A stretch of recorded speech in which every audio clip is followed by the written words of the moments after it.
Patrick Harders. I'm here with one of our superstars, Tracy Gibbs. Hey. Tracy, you've been with us for how long now? Three years. 3 years. It's been so exciting, Yes. so calming. Damien and I are just so procedural and building out systems and protocols for you. Of course, the best, most structured supervisors in the world. Yeah, we create chaos. So let's talk a little bit about where you count your history, like where you came from, a little bit about yourself so the Sterling people could know who you are, and then we'll talk about what our plans for the future are. I come from a manufacturing. We did built specialty cables, a machine shop, and the circuit board. So sometimes we did box builds. Sometimes we just did the cable, or just the circuit board, or just the metal. So I learned a lot about cable assemblies. I also obtained my IPC WHMA 620 certification. So What is that? I am a certified IPC 620 trainer. So it is the standard to which you build wiring harness and assemblies to. Okay. So, like, my husband's a mechanic. He puts on a terminal or a butt connector or something, and he just uses a pair of Klein crimpers. And Yeah. I'm like biting my nails. I have to have the correct hand tool for the correct terminal to put What it is the on. correct hand tool there? What is it? Yeah. Well, it depends on which terminal you use, and you have to look it up and get the proper tooling. So we also we did a variety of stuff there. So I learned a lot there, and I've brought a lot of that knowledge here to Sterling Lighting. So we doing wiring harnesses and assemblies, and we use calipers and micrometers and pull force testers, or some people call them tensile strength testers. We got robots. We do all kinds of stuff here. Yeah. So we set out when we brought you on, we told you our goal is to bring manufacturing here. Obviously everything went to China. We went through China, and you saw all the brass mold machines were there, and they had all the supply chain. The glass is made there, the wire harnesses. There's so much that goes into it. And obviously, if all we made was a light fixture, this would be a lot easier, where we just put in a socket and we're done with it.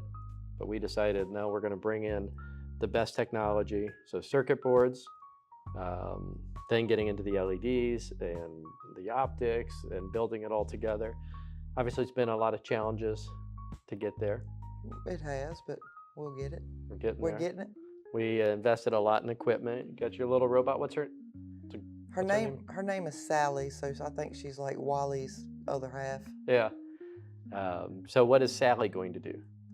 Sally is going to, right now, the first thing we're going to teach her to do is put the glass lens into the top on the fixture.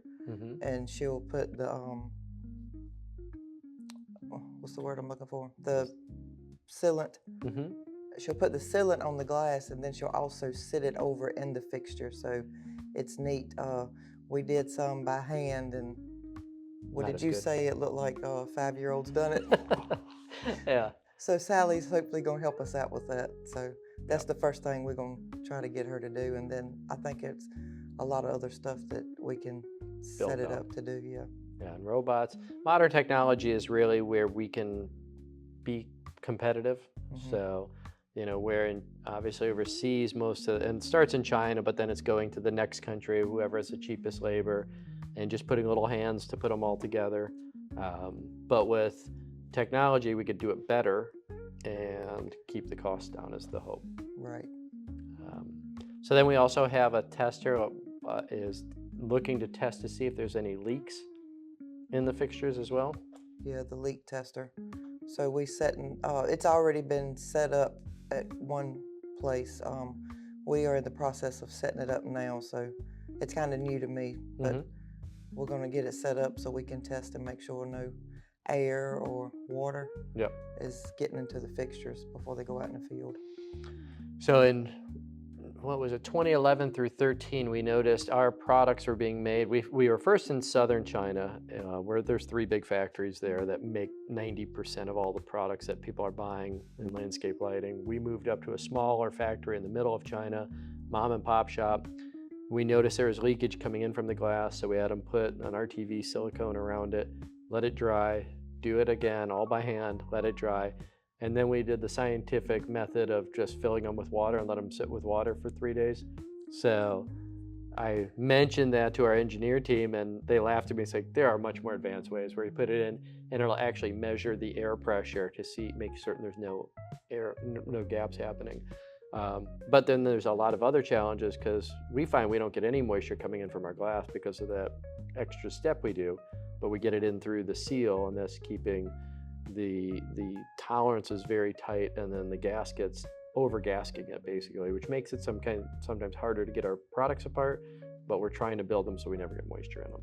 Yes, so we've switched over on our wheel light to the EPDM gasket. Yeah. So Talk about that. What does that do? that's it's a bigger and a little bit thicker O-ring than what we were using on the 06. So we've done some testing on it, and so far so good. So we're hoping that's gonna fix the issues just talked about. Yeah. So we had a smaller silica gasket, but we looked at the EPDM, and it could stand up if there's different contaminants in the ground, oils, grease, things like that, saline that could get in there. So looking to just continue to, our motto has always been constant daily improvement. Like, it's almost impossible just to make everything perfect right off the bat, but like, look at the process, how we're doing it, how we build it out, and then like, how do we fix it until we get to the perfect level, which we'll probably never achieve, but we'll be so much better than everybody else. But our standard is perfection. Yeah, since I've been here, it's a lot of improvement been done. Little quirks and stuff that we found over. And you do the testing on products. Talk about quality control. What are you doing on quality control? How do you ensure products, especially this new line coming up, and we don't have much time coming up to the deadlines. So I've been here this week, and then next week we have a lot of assembly and testing. But what do you do? How do you prevent products from going out that are not going to be up to our standard? So inspection. It's we get a first piece built, get it approved, you inspect it throughout the process. I mean, it's like somebody needs to be watching everything.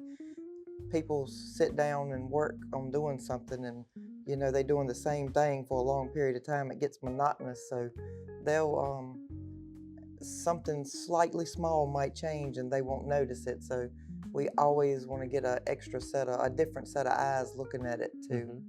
And usually somebody else will be like, they'll see something that you're not seeing because they're not sitting there looking at it the whole time. So we doing the first piece inspection, throughout inspection, and then some of the stuff like the wiring harnesses or stuff like that will get 100% inspection. So I check all of them to make sure the terminal was put on properly. It's blocked in the right position in the housing. Yeah. One thing, I was talking with Hillary, she's been with us 15 years, and she told me a difference between America, she believes, and the Chinese labor, like installing, is that if you see a problem, you don't want to bring the problem to your boss because you make the boss look bad. So a lot of times they'll see something that's happening and just let it go, and then it becomes a problem down the road, but they could fix it later. Do you feel that way? Like, do you have any issue coming to me and saying, this sucks? Oh, no, I'm going to tell you right off the bat. I mean, I have told you. Yeah. I've told you that several times. If I see something that's not looking like it's going to work, or it's not put together properly or whatever, yes, I'm letting Pat, Damien, whoever else needs to know. Yeah, sound the alarms. Yes. This doesn't go out. Yeah, so, and that happened, we just finished the demo kit. And my feel is like, we could pop this thing out in 2 weeks. Let's go. And I'm no. Yeah. Well, we want to get it right and make sure the first piece is correct. And then while it's being built, I'm helping build, and I'm watching and to make sure everything's put into case and it's all put together properly. And Pat wants to get it out and do it now. And I'm like, Pat, no, we got to do this. Yeah. So slowing me down.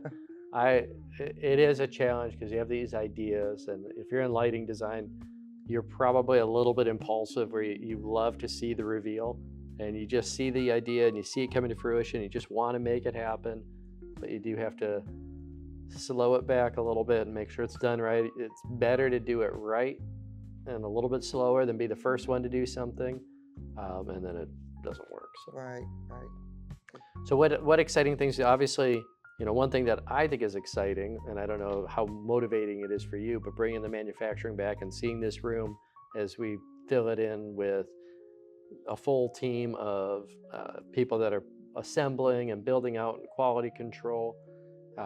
What's your thoughts on what is that something that is inspiring? Is it something, is it just another job, or you go like, no, it's just neat that we're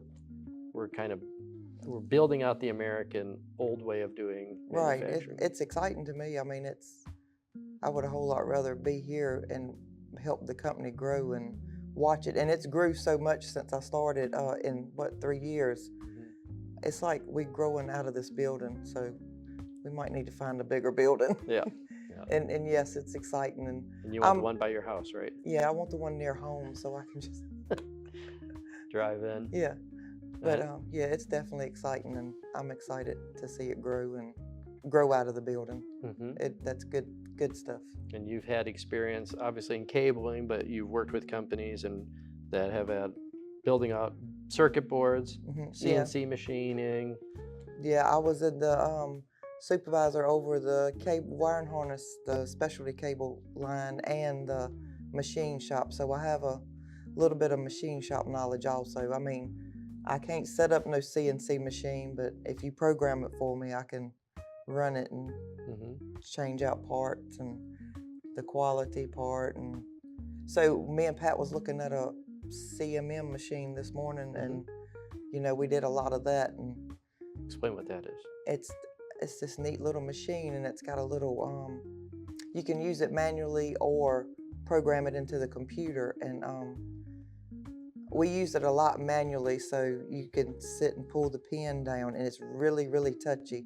I forgot down to what. Like 1/100th of a millimeter, or Yeah. 1/1,000,000th of a, so it's like being able to look at a circuit board and being able to measure everything on that circuit board and then compare that to the actual CAD drawing and see if there's an overlap, if there's any mistakes made on it. Yeah, it's real touchy, but it's good stuff, good tools for us to be able to use, and convenient that it's so close to us. Yeah, right next door. Yeah. So we got the calibration machines, which we could have the greatest equipment in the world, but if you're not calibrating it, you get off. So you want to make sure you're getting that exact measurement. And, you hear a lot of people talk about having, the elevated line of fixtures, or, designer grade fixtures, specifier grade, I don't know. I've never been a title person, and so my passion, and I think you kind of join in this, is like, do we make the best? Can we keep pushing to make it better? How much pressure is on you right now with, since we did the August 1st deadline, to have something come in and then build on that? Well, it's gonna get worse before it gets better, but we're gonna get it done. I gotta get everything gathered. I need all my parts. I have some of this and some of that and some of this, so I think that's really the main issue we're having right now. Yeah, we got I think we have 5 products right now that are all right on the edge. 2 of them need the driver, where she's been doing 2 tests. One of them is where the light goes on and comes off every minute, alternating. How long has that been running for? It's been running a while. I think it's showing that it can run for probably 15 years now straight. Yeah. And cut on and off that a lot of times. I mean, it's. So that initial surge is important, that it could take that surge and shut off and take that surge. Yes. Then heat's the other thing. So you've got some running constantly at full brightness with gauges in it to measure the heat, and we're testing the heat on them, making adjustments as we're building it out. And obviously I'm pushing it, what light level can we get up to? How much can we do? And then what do we scale back? Because it's more, I don't really care if it's 1400 lumens or 999 lumens. If it fails, it has to last. So it's looking at how to build it out correctly and testing it. Right. And not burn the building down by getting the table too hot. Yeah, we do have some scorch marks in it. So, well, I want to introduce Tracy to you. Obviously, she's an integral part, part of the Danville experience is having people here that understand what we do, from wire harnessing. Most of the time, you don't even think of wire harnessing. It just comes into the fixture and you don't even think about it failing. But it's amazing. I've pulled fixtures apart and just found they wrap the wire together and heat shrink it. That was actually when I first bought lights out of China. That's what they came in. I'm like, you're not even doing a connector on there. You're just heat shrinking wire wrapped together. And there are fixtures out there that are like that. But then how do we get to each step along the way? Do we have somebody that actually, because I'm limited on my knowledge, so like, do we have people that can understand, looking at the tools of calibration, looking at the robots, looking at the assembly, the quality control, and Tracy's one of our superstars among many. And her promises to you that it will always come out of here and be perfect. Mm-hmm. That's what we strive for. That's what we're striving for. Mm-hmm. So I appreciate you all that you're doing, and thank you, everybody. We'll have more updates soon.